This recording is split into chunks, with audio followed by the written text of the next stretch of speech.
Episode 2।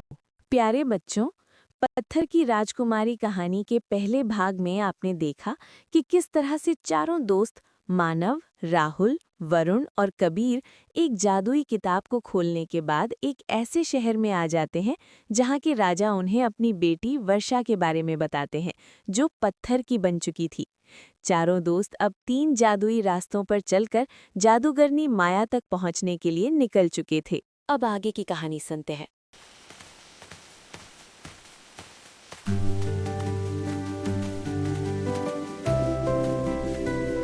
चलते चलते चारों दोस्त एक ऐसी जगह पर आकर रुक गए जहां से कहां आगे बढ़ना है, इसी पर वो सोच रहे थे।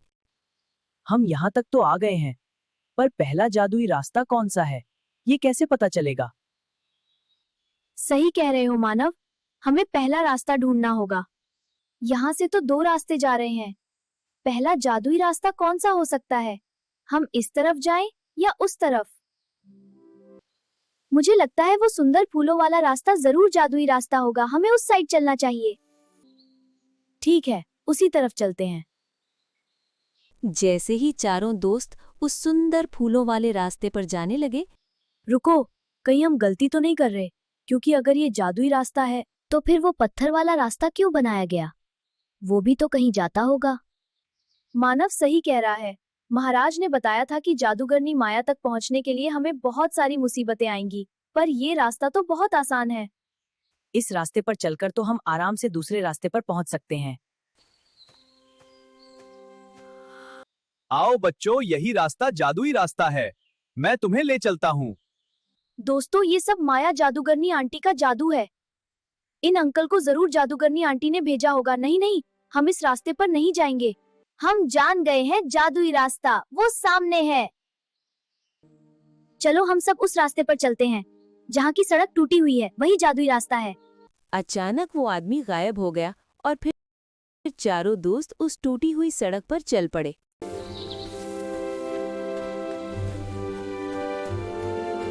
आज तो हम बच गए, वरना हम सुंदर सड़क देखकर गलत रास्ते पर चले जाते।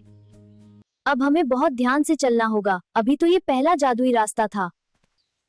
हमें इस रास्ते को पार करने के बाद अभी 2 और जादुई रास्ते पार करने हैं। हाँ, तुम सही कह रहे हो। अब हम चारों बहुत ध्यान से चलेंगे।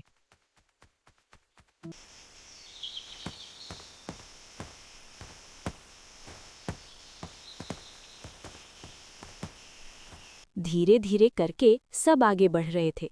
तभी उन्हें किसी के चिल्लाने की आवाज आती है। बचाओ बचाओ!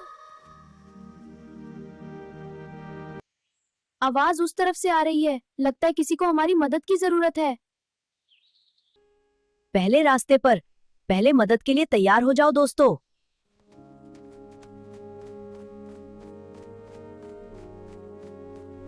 चारों दोस्त उस तरफ दौड़ते हैं जहां से आवाज आई थी। वो सब देखते हैं, एक बड़ी सी नदी है जिसमें एक बहुत बड़ा मगरमच्छ घूम रहा है और उसके पास ही एक पत्थर पर छोटा सा बच्चा खेल रहा है। उसकी मम्मी नदी के पास खड़ी रो रही हैं। कोई मेरे बच्चे को बचा लो, ये मगरमच्छ मेरे बच्चे को खा जाएगा। आंटी, आप टेंशन मत लो, हम मगरमच्छ से बात करते हैं। मगरमच्छ भैया, आप उनके बेटे को छोड़ दो। हम तुम्हें कुछ फल देते हैं, तुम वो खा लो।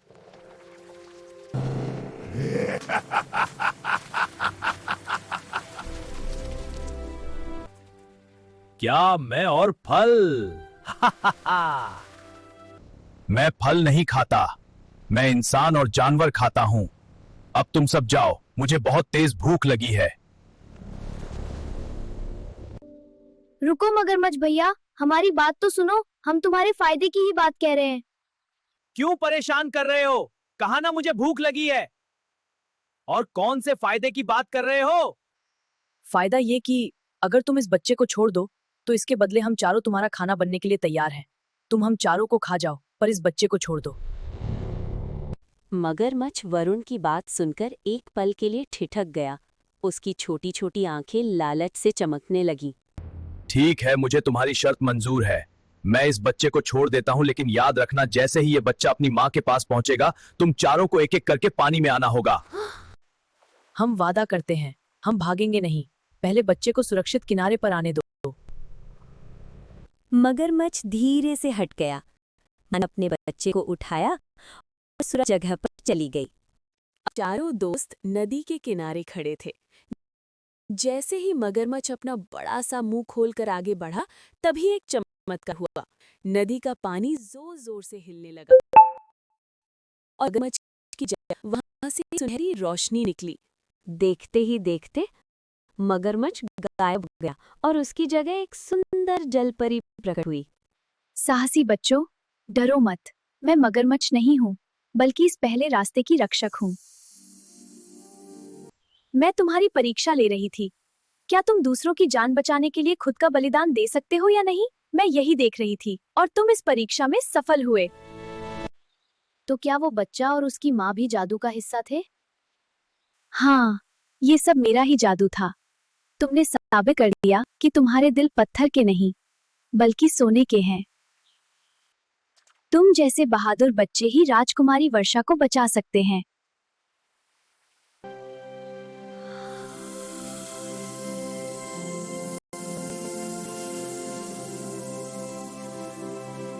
जलपरी ने अपनी छड़ी घुमाई और नदी के ऊपर एक कांच का पुल बन गया।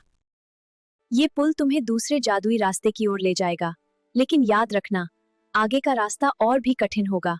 वहां तुम्हारी बुद्धि की परीक्षा ली जाएगी। चारों दोस्तों ने जलपरी को धन्यवाद दिया और पुल पर चल पड़े। जैसे ही उन्होंने नदी पार की, पुल गायब हो गया। प्यारे बच्चों, देखा आपने कैसे चारों दोस्तों ने अपनी जान की बाजी लगाकर उस छोटे बच्चे को बचाया। लेकिन खेल अभी खत्म नहीं हुआ है।